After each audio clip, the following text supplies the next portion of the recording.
In the first 6 months of last year, one small country shipped $47.5 billion worth of gold into the United States. The 6 months before that, the same country shipped $12 billion. That is nearly a fourfold explosion in the flow of physical gold across the ocean and into American vaults in the space of a single year. And almost nobody outside the trading desks noticed it happening. I want you to sit with that number, $47.5 billion, because it is the fingerprint of something enormous that was already underway quietly, in the background, unseen by nearly everyone, while the whole world was staring at the daily price. And now, this week, the door that gold was pouring through is being slammed shut with a tariff. By the end of this video, you are going to understand what that surge of gold was really about, why it was happening in near silence, and why the closing of that door may matter more to the value of the metal you own than anything the price has done all year. Stay with me, because this is the story underneath the story. And here is the twist, the part I am giving you right at the start, because it changes how you hear everything else. That flood of gold into America was not random. It was a scramble. The smart money, the banks and institutions and traders who move physical metal for a living, were rushing to get gold into the United States ahead of exactly what just happened. A tariff on imported gold bars. They saw the walls beginning to rise, and they raced to get the real metal inside the walls before the door closed. $47.5 billion was the sound of the most sophisticated players in the world, quietly moving physical gold to safety into American vaults, while the public watched the price and assumed nothing was going on. The gold rush already happened. You just were not told. And now that the door is being tariffed shut behind them, the metal already inside has become something. The metal still outside is not, which is safe, present, and impossible to replace at the old price. But before I go further, I want to know who is in the room with me right now. Tell me in the comments where in the world you are watching from, and tell me honestly what you are holding. Physical gold or silver you could touch. Gold through a fund or an account. Cash. Tell me, because this story lands very differently, depending on which of those you own, and the mix of your answers will tell its own tale. And I promise you, I will come back to what it means before we are done. Let us start with what is actually happening this week, plainly because it is the trigger for everything. According to a report in the Financial Times, the United States moved through a customs letter to reclassify 1 kilogram and 100-ounce gold bars so that they could be subjected to tariffs. Those 2 bar sizes are not chosen at random. They are the workhorses of the global gold system, the physical metal that settles the world's largest gold trades. And Switzerland, the country that refines the majority of the world's gold and that shipped that staggering $47.5 billion into America, was hit earlier with a steep tariff, meaning its gold flowing into the United States now faces that levy.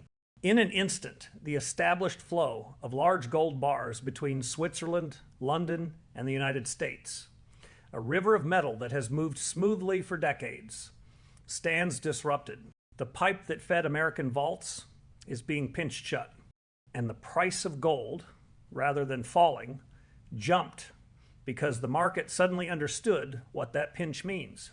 To understand why, you have to understand a distinction that separates the people who truly grasp this from the millions who only watch the number on the screen. If you are finding this useful already, take a moment to like this video and subscribe, because this next idea is the key to the entire story. There are 2 kinds of gold: physical gold, the real metal, a bar or a coin you can hold, and paper gold, a contract, a claim, a promise that gold exists somewhere on your behalf. The paper market is vastly larger than the physical metal that actually backs it. And it only works because in normal times, almost nobody asks for the real thing at once. And physical metal can always flow freely to wherever it is needed. But a tariff on physical bars shatters that assumption. It makes real metal harder and costlier to move across the border to honor those paper claims. And the instant the market senses that physical gold inside the country is becoming scarce and irreplaceable, Everyone holding a paper promise wants to be certain real metal actually stands behind it. That is why the smart money spent a year and $47.5 billion racing to get physical gold inside American walls. They were not betting on the price. They were making sure that when the door closed, they were on the right side of it, holding the real thing, not a promise. Now, this fracture is not just a theory, and we do not have to imagine it because it has already started to show when large gold bars can no longer flow freely into the United States to meet demand.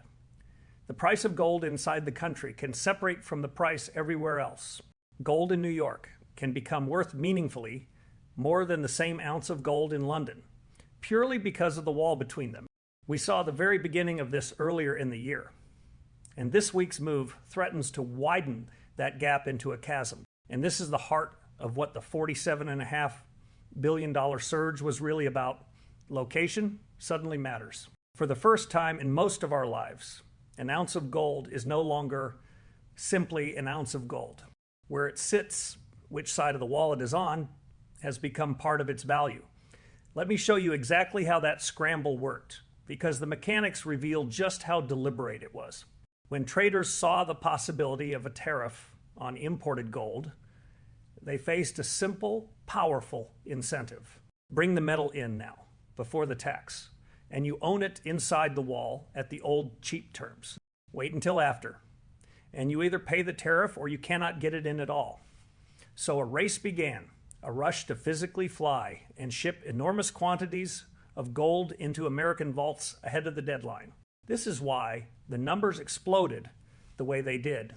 It was not steady demand. It was a stampede, beating a closing door. And the gold that made it through is now sitting inside the country at a cost that can never be repeated because the door it came through is shutting behind it. Every bar that arrived before the wall went up is a bar that cannot be replaced at the same price. That is what turns ordinary metal into something suddenly structurally scarce. Not that the gold vanished, but that no more can easily follow it in. Let me make this real with two people, because these forces only matter when you see how they land in a life.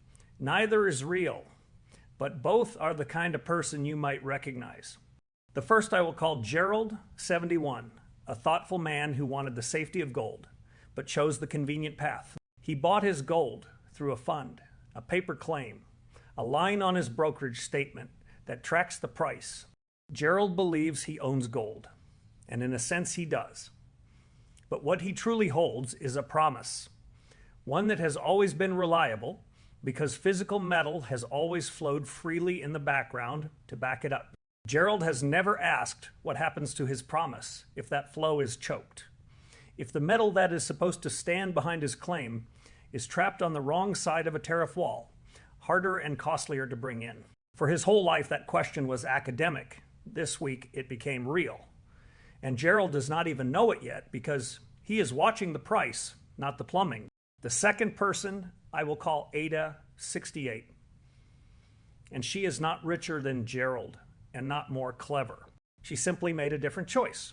Years ago, she bought physical gold, real coins, and small bars, and took them into her own hands. When she heard this week that America was tariffing imported gold bars and that the great flow of metal was being choked off, she understood at once what Gerald did not. Her gold was already here, already inside the wall, already hers, in her possession, on the safe side of the door that is now closing. While Gerald's paper promise depends on a global pipeline that is being pinched shut, Ada's metal simply sits there, quietly becoming more valuable precisely because new metal just became so much harder to bring in. The difference between them is not the amount of gold. It is that one of them owns a promise that depends on an open door, and the other owns the thing itself already through it. Now, why did so many people, for so long, end up like Gerald without ever thinking twice? The answer lies in a quiet feature of how the human mind handles the world, and understanding it is genuinely valuable. We tend to trust that whatever has always worked smoothly will simply keep working forever. When a system runs flawlessly in the background for our entire lives, the mind stops seeing it as a system at all and starts treating it as a law of nature, permanent, guaranteed, not worth a second thought. The free global flow of gold was exactly such a system. It worked so reliably for so long that every investor who bought paper gold simply assumed the metal behind it could always be delivered, and never once priced the possibility that borders could close around it. This is why the deepest shocks are almost always the ones that strike the assumptions we never knew we were making. The gold rush of $47.5 billion was the smart money quietly noticing the assumption might break. This week, for everyone else, it broke. Now, let me be honest and careful with you, because I will not insult you with fear. And this subject draws people who want to frighten you into buying something. The details of this tariff are still emerging, and the exact method of taxation has not been fully spelled out, which means it is entirely possible the policy gets narrowed, delayed, or softened in ways that ease the disruption. It is possible the price fracture proves temporary as the market adjusts and metal finds new routes. Gold has had a hard year overall, and this surge does not erase that history. Anyone who tells you this guarantees gold explodes to some specific number is guessing and dressing the guess as knowledge, and they deserve your suspicion. What I am giving you is not a prediction. It is an understanding of the machinery, so that whatever unfolds, you read it clearly instead of reacting to a headline in fear. Let me give you something practical, then a way to watch this as it develops. The single most important thing to track now is the gap between the price of gold inside the United States and the price in London or the rest of the world. If that gap opens and holds, the fracture is real, and metal inside the wall is genuinely repricing higher. Watch, too, the physical premium, the extra cost of buying real coins and bars over the paper price. Because if that premium climbs, it is the clearest possible sign that real metal is becoming scarce and coveted. Do not just watch the headline gold price. Watch the gap and the premium, because that is where this story is truly being written. And now that you know to watch them, you are reading this at a level almost nobody else is. And watch one more thing, the response of the refiners and the vaults abroad. Because if Switzerland and London find their gold suddenly harder to sell into America, the disruption ripples backward through the entire global chain, changing where metal flows and what it costs everywhere, not just inside the United States. A single customs letter can, in this way, reroute the movement of the oldest money on Earth across the whole planet. And the early tremors of that rerouting are exactly what the surging price has been trying to tell you. And silver belongs in this too, because it sits on the very same fault line, and its paper market is stretched even thinner over its available metal than gold's. If trade walls begin fracturing the gold market, silver is exposed to the identical forces. And because silver is both a monetary metal and an industrial one, physically devoured by solar panels, electronics, and manufacturing, a choking of the metal flow hits it from two directions at once. In fact, the same cross-border scramble that pulled gold into America has, at times this year, drained the great vaults of London of silver too, as metal was hauled toward wherever the shortage and the premium were greatest, leaving the traditional storage hubs visibly emptier. Silver is the more volatile cousin, prone to larger swings in both directions. And in a world where borders are hardening around physical metal, the question of whether you hold the real thing or a paper claim applies to silver with even sharper force. It is not merely a cheaper gold. It is its own animal, living on the same cracking ground. And when these fractures open, silver tends to move through them faster and more violently than gold does. And here is the piece that puts all of this in its proper place. The piece I most want you to carry away. That $47.5 billion surge of gold into America was not an isolated event. It rhymes with something the largest and most sophisticated buyers on Earth, the central banks of entire nations, have been doing quietly for years. They have been accumulating physical gold at a pace not seen in generations. And just as tellingly, they have increasingly been bringing that gold home into their own national vaults rather than trusting it to be stored abroad. Think about why. These institutions, with more information than any of us, have been preparing for exactly the world that arrived this week. A world where physical metal inside your own walls is worth more than a promise of metal on the far side of a border. They saw the walls coming, and they acted while there was still time. The great gold rush into America and the central banks hauling their metal home are two verses of the same song.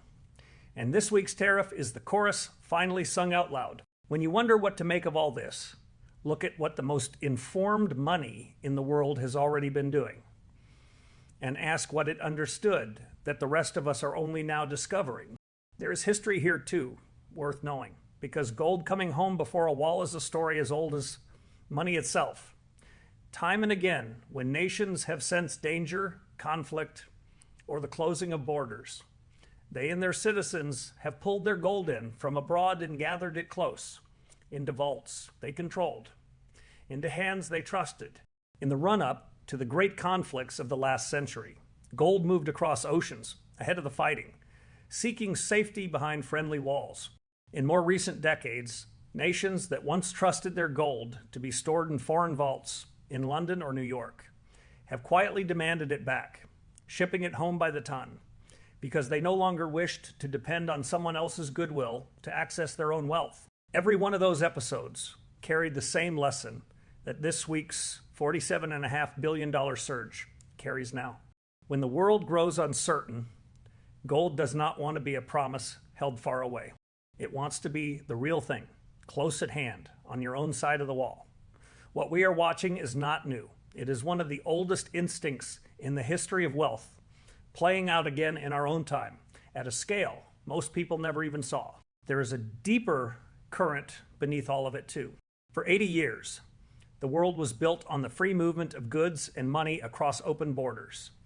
An era of globalization, an entire generation simply assumed was permanent. What we are watching now, wall by wall and tariff by tariff, is that era being deliberately taken apart. And gold, the oldest money on earth, behaves in a very specific way when the world fragments. It comes home. It becomes local. It rewards those who hold it directly and punishes those who hold only a paper claim on metal stranded on the wrong side of a rising wall. That $47.5 billion was the sound of the world beginning to bring its gold home before the doors closed. And this week, the doors began to close. So let us pull it all together and go back to that staggering number we started with. In a single year, the flow of Swiss gold into the United States exploded nearly fourfold to $47.5 billion as the smart money raced to get physical metal inside American walls ahead of the tariff that has now arrived. That tariff, reclassifying the exact bars that settle the world's largest trades, is choking the river of metal that fed American vaults. And rather than sink gold, it sent the price surging because the metal already inside just became irreplaceable. We are watching the single global price of gold threaten to fracture, with location suddenly part of value. And beneath it all, the central banks of the world have been hauling their own gold home for years, preparing for precisely this, while ordinary paper holders like Gerald never knew to ask the question that Ada answered long ago. So here is what I want you to carry away, framed as plainly as I know how. The great gold rush into America already happened in near silence. And this week, the door behind it is being tariffed shut. The lesson is not to panic, but to understand that in this new world of walls, the form and location of the gold you own may matter as much as the amount. If you hold gold as protection against exactly this kind of fragmentation, then this week does not weaken your reason. It powerfully confirms it, and it raises the one question you may never have asked, which is whether the gold you own is the real thing in your own possession, like ADAs, or a paper promise dependent on a global pipeline that is now being choked, like Gerald's. This does not mean you should panic or make a rushed move, because stability and balance matter, especially in retirement. It means you should finally understand the difference and decide with clear eyes, which kind of gold belongs in your plan? The right answer depends on your own circumstances, and I am not here to tell you what it is, only to make sure you are finally asking the question this week forced into the open. Do not let anyone use this to stampede you into a rushed purchase or a costly product, because they will try and they will grow louder. And equally, do not dismiss it as distant news that has nothing to do with you, because if you own gold in any form, the ground beneath it shifted this week. Those are different errors, and the truth sits calmly between them. None of this is financial advice, and every fact I have cited, the $47.5 billion, the customs letter, the targeted bar sizes, the Swiss tariff, the central bank buying, is in the pinned comments so you can verify every word of it yourself rather than take mine. I opened by telling you that one small country shipped nearly $50 billion of gold into America in half a year, and that almost nobody noticed. Now, you understand what that surge really was: a quiet stampede to get physical metal inside the walls before the doors closed, and why the closing of those doors may matter more to what your gold is worth than anything the daily price has done all year. So let me leave you with the question underneath all of it. The great rush to get gold inside the walls already happened. The only question left is which side of the wall your gold is on. The answer costs nothing to consider today, and it may be worth a great deal to have understood before the next door closes.